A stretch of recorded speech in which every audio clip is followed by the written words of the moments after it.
আমার ইবাদত লাগবে না, আপনার দয়া মায়া দিয়া জান্নাত দেন গো, আপনার দয়া মায়া ছাড়া জান্নাত পাবো না। যুবক ভাইরা আমার, তাই আপনাদেরকেও বলি, ইবাদত করলেই তো আল্লাহর প্রিয় হইতে পারলেই আল্লাহ দয়া মায়া দিয়া জান্নাত দিবে। আপনারা যদি চিন্তা করেন হুজুর ইবাদতের মাধ্যমে যেহেতু জান্নাত পাওয়া যাবেই না, আল্লাহর দয়া মায়া জান্নাত পাবো, তাহলে ইবাদত করে লাভ কি? নামাজ রোজা করে লাভ কি? কারণ জান্নাত দিলে তো দয়া মায়া করে দিবে, ঠিক নেই? আপনার ধারণা হইতে পারে। এখন প্রশ্ন হইল, এরকম প্রশ্ন যদি আপনি আমারে করেন, আমি আপনারে প্রশ্ন করব যে আল্লাহ দয়া মায়া করেই জান্নাত দিবে, তাহলে ইবাদতের দরকার কি? ঠিক নেই? এখন মনে করেন আপনাদের এই গ্রামের নাম হলো মির্জানগর। মির্জানগরের মানুষকে সরকার বলছে সরকারি চাকরি দিবে, ঠিক না? আবার মনে করেন ডক্টর ইউনূসে কইল যে আমি মির্জানগরের মানুষকে সরকারি চাকরি দিব, এই গ্রামের যারা আছে সবাইকে আমি আমার যতটুকু দয়া আছে মায়া আছে এই দয়া মায়া দিয়েই তাদেরকে আমি চাকরিটা দিব, আমি এই গ্রামের মানুষকে আলাদাভাবে দয়া মায়া করে চাকরি দিব সরকারি। আপনি এই ঘোষণা শুনছেন, শুই না আপনি এই গ্রামের যা আছেন সবাই গিয়া অফিসের সামনে হাজির। কিরে তোরা কেরাইছ? কয়েক ডক্টর ইউনূসে কইছে আমরা সরকারি চাকরি দিব। এখন পেপার পত্রিকা নিউজে যখন প্রচার হয়েছে, এরাও জানছে যে কথা তো সত্য, তখন এরা কাগজপত্র লয়ে এসে ঠিক আছে আপনাদেরকে স্যারে বলছে চাকরি দিবে, আপনাদের এখানে নাম ঠিকানা লেখেন এবং আপনাদের শিক্ষাগত যোগ্যতা যা যা আছে কি কি কাগজপত্র আছে সব দেন, আমরা এটা পাঠাইতেছি। অনেক বেচারা গেছে শিখতে, আমি নাম লিখতে পারলেন না, আমি তা লিখতাম, আমি তো জীবনে নামই লিখতে পারছি না, আমি ব্যাংক চালাই, আমি ব্যাংক গাড়ি চালাই, আমি নাম লেখুন কেমন? তো জিগা আপনি কেন আছেন কে? সরকারি চাকরি করতাম। আরে আপনার সরকারি চাকরি দিব কে? সরকারে বলছেন আমার দয়া মায়া বলে সরকারি চাকরি দিব। আচ্ছা কোন সরকার আপনাকে বলছে চাকরি দিবে, দয়া মায়া করে দিবে, এই জন্য কি আপনি লেখাপড়া করতেন না? এলে কি অশিক্ষিতরে দিব চাকরি? আমি কারে ওয়াজ করি, কথা বুঝেননি? বলছে সরকারি চাকরি দিব মির্জানগরের মানুষকে, কিন্তু তখন এই জন্য কি উনি বলছে যে অশিক্ষিতরে দিবে? মিনিমাম তো আপনার মাস্টার পর্যন্ত যোগ্যতা থাকতে হবে। উনি যোগ্যতা ছাড়াই আপনাকে হারিয়ে গেছেন, ব্যাংক চালান, নাম লিখতে পারেন না, কোন আমার বলছে সারা চাকরি দিব।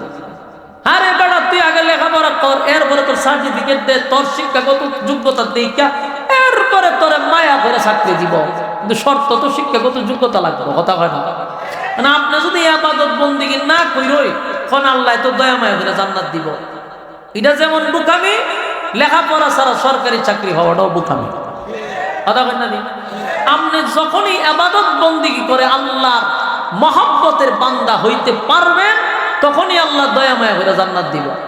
নারা জীবন সুদে ঘুষে জেনায় বেবিচারে বাটপারি সিটারি ঠেন্ডারবাজি সাদাবাজি, হ্যাঁ বেফরদা বেনামাজি সব দিয়ে ফিল্ডি করে বসে রয়েছে, আর আপনি বলতেছেন আল্লাহ তো জান্নাত দিলে দয়া মায়া করে দিব। তোর মতো সুদ খুররে আল্লাহ দয়া করব, তোর মতো ঘুষ খুররে আল্লাহ দয়া করবো নি, তোর মতো বেনামাজির আল্লাহ দয়া করবো, বেফরদাওয়ালার আল্লাহ দয়া করবো, কথা বল না?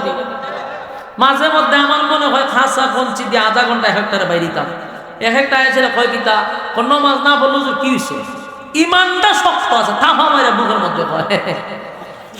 একদিন একটারে বলতাম কি ও নামাজ দি পড়েন না, জুম্মা তো দি যান না, হ্যাঁ আপনি তো আবার সুন্নি দাবি করেন, ওইটা শিখায়েন না, নামাজ না পড়লে গেছে ব্যস্ততা কামের লেগে পড়তারি না, কিন্তু ইমান ঠিক আছে। আমারে বুঝাইতেছে যে আমার ইমান ঠিক নেই, কিন্তু এরার ইমান ঠিক আছে।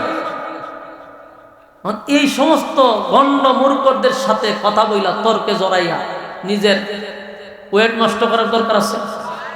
এজন্য হযরত আলীর একটা বাণী আছে, মূর্খদের সাথে তর্ক করতে নেই, হের মেধা যতটুকু বুঝেও তো, এর আপনি বুঝাইতে যাবেন উল্টা আপনার উপরে কেবল। এজন্য আপনাদেরকে বলি ইবাদত বন্দেগীর মাধ্যমে মালিকের মহব্বতের বান্দা হতে হবে, এটা দুনিয়ার থাকা অবস্থায় মালিকের প্রিয় বান্দা হতে হবে, আর মালিকের সাথে সুসম্পর্ক করলেই তো আল্লাহ দয়া মায়া করে জান্নাত দিবে। মানে ইবাদত ছাড়া যদি হন দয়া মায়া, তাহলে ওই লেখাপড়া ছাড়া সরকারি চাকরি যেমন আশা করা বোকামি, ইবাদত ছাড়া জান্নাত আশা করা বোকামি। কারা কারা ইবাদত করতে রাজি, আল্লাহর মহব্বতের বান্দা হইতে রাজি, আব্দুল্লাহ দেখা যায়। লিল্লাহে তাকবীর, লিল্লাহে তাকবীর। আমার কথা বুঝুননি? মহব্বতের বান্দা হইতে হলে কি করতে হবে? আল্লাহর ইবাদতে লিপ্ত হতে হবে। আল্লাহর হুকুম নবীর তরিকায় জীবন যাপন কইরা কবরে গেলে আল্লাহ দয়া মায়া কইরা ইল্লা আসহাবাল ইয়ামিন বিনা হিসাবে জান্নাত দিবেন। সুবহানাল্লাহ। রাজি আছেন ইনশাআল্লাহ? আল্লাহ আমাদেরকে বুঝার, মানার, আমল করার সবাইরে তৌফিক দান করুক। সকলে বলে আমিন।